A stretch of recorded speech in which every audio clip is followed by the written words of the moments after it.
Good morning everyone. स्वागत है आपका एग्जाम अफेयर्स में। आज हम शुरू करने जा रहे हैं 6 मार्च 2021 के करंट अफेयर्स। सो देरी ना करते हुए शुरू करते हैं आज के अपने पहले टॉपिक को और जानने की कोशिश करेंगे कि आज क्या क्या नया है। सो देखते हैं पहला टॉपिक। हमारा पहला टॉपिक है खबरों में advance chaff technology. Science and technology का बहुत इंपॉर्टेंट टॉपिक है। समझने की कोशिश करेंगे ये क्या है और चाफ टेक्नोलॉजी का यूज किस तरह हमारे प्लेन सिस्टम और वहां की चीजों में किया जाएगा। सो ध्यान से सुनिए, समझिए ये टॉपिक है क्या। देखिए, समझने की कोशिश कीजिएगा। थोड़ा सा कॉम्प्लिकेटेड टॉपिक है लेकिन समझ में आ जाएगा। हाल ही में नौसेना ने जंगी जहाजों को सुरक्षा प्रदान करने के लिए डीआरडीओ के द्वारा इस तकनीक को विकसित किया गया है। यानी कि जो नौसेना के जंगी जहाज हैं उनको सुरक्षा प्रदान करने के लिए डीआरडीओ के द्वारा इस चाफ टेक्नोलॉजी का क्या किया गया है, को विकसित किया गया है। अब यह है क्या? यह एक रडार आधारित प्रणाली है जो अन्य विमान मिसाइल को गुमराह करने का कार्य करती है। इस प्रणाली में जिंक तथा एल्युमिनियम का उपयोग किया जाता है। अभी मैं आपको समझाऊंगा, समझने की कोशिश कीजिएगा ये है क्या। जैसे मान लीजिए कि ये हमारा कोई शिप है, ठीक है। अब दुश्मन का यहां से कोई मिसाइल हमारी तरफ आ रहा है तो ये क्या करती है, पहले तो उस मिसाइल को कैच करेगी, यानी कि रडार के सिस्टम से उसको कैच करेगी। अब इसको गुमराह करने के लिए यहां से एक मिसाइल ओपन कर दी जाएगी, ठीक है। एक मिसाइल ओपन कर दी जाएगी यहां पर, वो यहां पर ब्लास्ट हो जाएगी। वो मिसाइल यहां से हमारे शिप से यहां पर ब्लास्ट हो जाएगी। जब ये शिप मिसाइल यहां पर ब्लास्ट हो जाएगी तो ये उधर से जो मिसाइल आ रही है ये गुमराह हो जाएगी कि यहां पर टारगेट है और यहां पर आके ये क्या करेगा, अटैक कर देगा, जिससे कि हमारा शिप बच जाएगा। इसीलिए इस चाफ टेक्नोलॉजी को डेवलप किया है हाल में ही डीआरडीओ ने। याद रखिएगा, इंपॉर्टेंट है। यह एक रडार आधारित प्रणाली है जो अन्य विमान और मिसाइल को गुमराह करने का काम करती है, जिसमें जिंक और एल्युमिनियम का प्रयोग किया जाता है। ये आपको याद रखना है। यह लड़ाकू विमान में लगी फ्लेयर्स प्रणाली के विपरीत कार्य करती है। जहां फ्लेयर्स तकनीक हीट सीकिंग प्रणाली का कार्य करती है, वहीं चाफ तकनीक रडार प्रणाली पर आधारित है। पर दोनों का काम दुश्मन के हथियारों को गुमराह करना है, यानी कि दुश्मन के जो हथियार हैं उनको गुमराह करना है। अब आप यहां पे समझने की कोशिश कीजिएगा ये फ्लेयर्स क्या होते हैं। देखिए, अब इस तरह देख रहे हैं, ये तो वैसे उतना नहीं है, ये हीट निकाल रहे हैं। ये आप देख रहे हो, ये फ्लेयर्स हीट निकाल रहे हैं। अब इससे होता क्या है कि ये यहां से कोई चीज आ रही है, अब ये हीट आ रही है तो हीट से क्या होगा, आसानी से इसको गुमराह किया जा सकता है। जब हीट आएगी, जैसे हीट है ये, तो यहां पर हीट से पहले ही वो ब्लास्ट हो जाएगा, जिससे कि ये प्लेन बच जाएगा। तो ये फ्लेयर्स वाला सिस्टम है। तो याद रखिएगा, यहां पे देखिए डीआरडीओ डेवलप, इंडियन एक्सप्रेस का आर्टिकल है, DRDO develop 3 indigenous variants of chaff rockets for protection of worship from missile attack. तो मिसाइल अटैक से उनको प्रोटेक्ट करने के लिए ये मिसाइल के वेरिएंट्स को डेवलप किया गया है। कुछ इस तरह दिखते हैं, देख लीजिए यहाँ पे। यहीं पर हम थोड़ी सी बात कर लेते हैं डीआरडीओ के बारे में। देखिए, डीआरडीओ की स्थापना 1958 में की गई थी। हेडक्वार्टर डीआरडीओ का कहां पर है, तो नई दिल्ली में है। मोटो है इनका बलस्य मूल्य विज्ञानम। याद रखिएगा, काफी ज्यादा एम्प्लॉइज हैं इनके, इससे मतलब नहीं है। मिनिस्टर अभी रिस्पॉन्स में कौन है, राजनाथ सिंह है, मिनिस्टर ऑफ डिफेंस, उनकी देखरेख में ये काम करती है। और पेरेंट एजेंसी है मिनिस्ट्री ऑफ डिफेंस। ये आपको याद रख लेना है इनके बारे में। सबसे पहले 1958 में इसको बनाया गया था, ये याद रखिएगा। इनका हेडक्वार्टर कहां पर है, तो मैंने आपको बताया नई दिल्ली में है, ये याद रखिएगा। तो ये इंपॉर्टेंट चीज आपको याद रख लेनी है। चलते हैं अपने टॉपिक पर। हमारा अगला टॉपिक है संकल्प से सिद्धि पहल। जानने की कोशिश करेंगे क्या है। इस पहल की शुरुआत जनजातीय मंत्रालय के अंतर्गत आने वाली संस्था ट्राइफेड के द्वारा की गई है।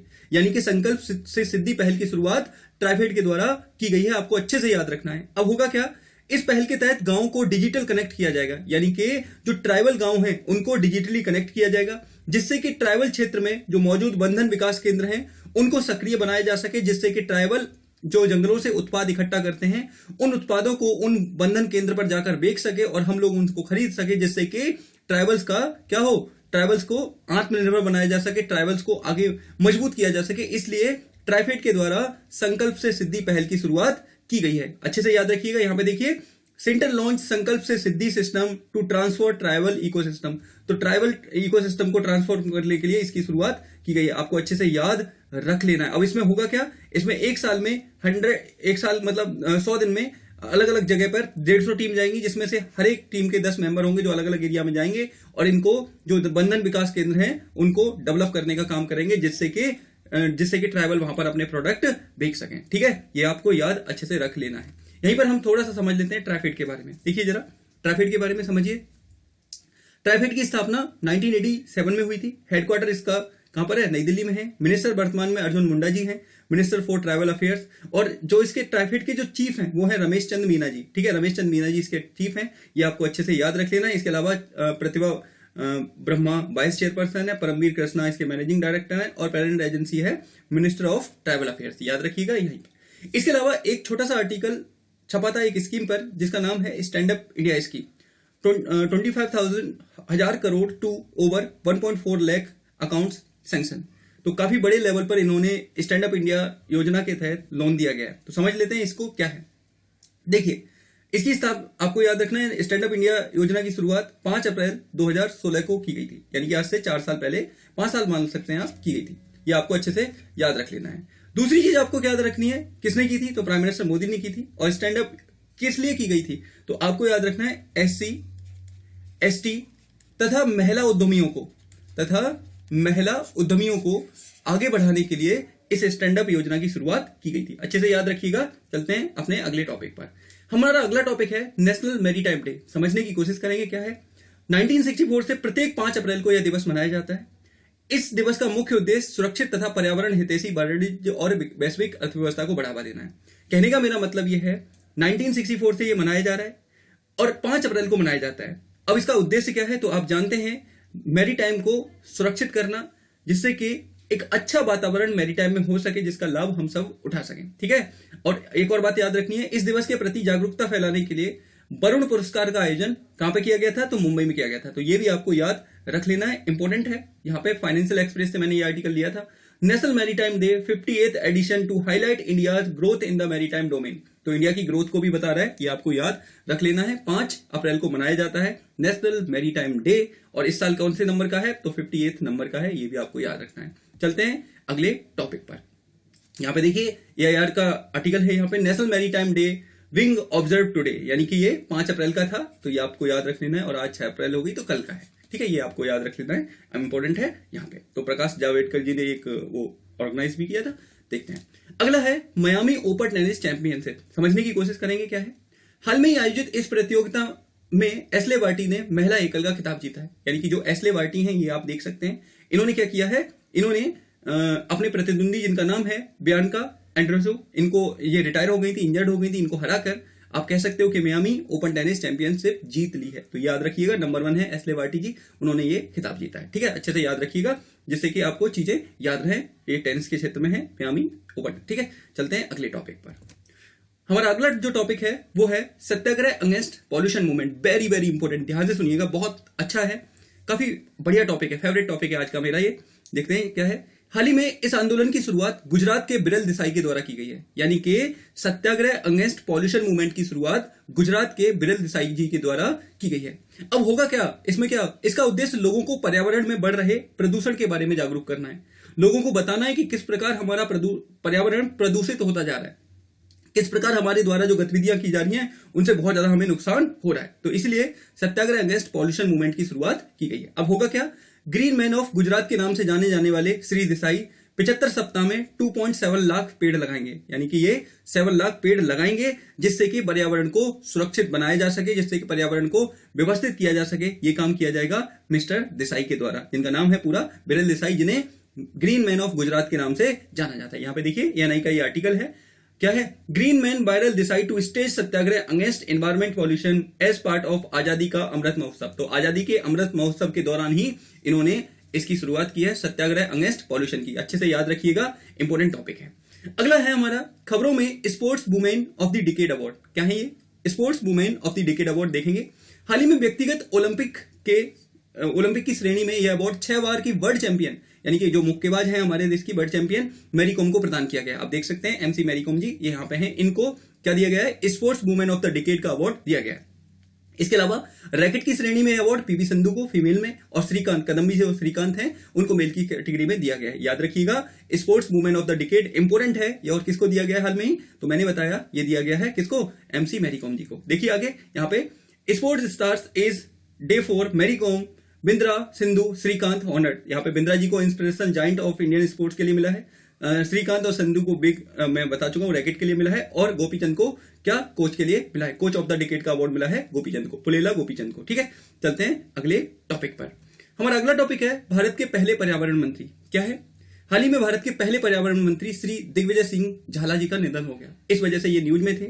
आपसे क्वेश्चन पूछा जा सकता है कि हाल ही खबरों में रहे दिग्विजय सिंह झाला जी का संबंध किससे है, क्या वो पर्यावरण से संबंधित थे, राजनीतिज्ञ थे, जो भी पूछा जा सकता है। तो आपको याद रखना है ये भारत के पहले पर्यावरण मंत्री यानी कि ये राजनीतिज्ञ थे, ठीक है। और ये कब रहे थे, तो यह इंदिरा गांधी की कैबिनेट में 1982 से लेकर 1984 के बीच में हमारे देश के पर्यावरण मंत्री रहे थे। इंपॉर्टेंट है, याद रखिएगा। इंडियन एक्सप्रेस ने ये कवर किया है। देखिए, India first environmental minister Digvijay Singh Jhala dies eight 89। तो 89 की उम्र में इनकी मृत्यु हो गई है। अच्छे से याद रखिएगा दिग्विजय सिंह झाला जी के बारे में, जो कि क्या थे, भारत के पहले पर्यावरण मंत्री थे। चलते हैं अगले टॉपिक पर।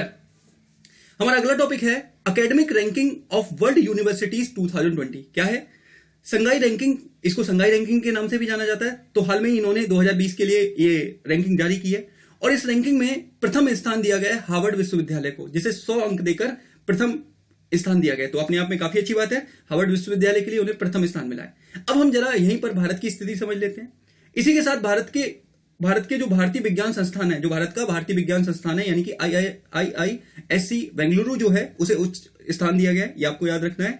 और इस रैंकिंग में कलकत्ता के विश्वविद्यालय को बेस्ट यूनिवर्सिटी का दर्जा मिला है, यानी कि बेस्ट यूनिवर्सिटी का दर्जा कलकत्ता विश्वविद्यालय को मिला है, ये आपको याद रखना है। इसके साथ लेकिन भारत के किसी भी संस्थान को टॉप 100 में स्थान नहीं मिला है। अब समझने की कोशिश कर सकते हैं कि आप दुनिया में 1000 विश्वविद्यालय को लिया गया था और उनमें से भारत का कोई भी विश्वविद्यालय टॉप 100 में नहीं है। तो हम कहां पर हैं ये आप सब जानते हैं। हमें बहुत कुछ करने की जरूरत है।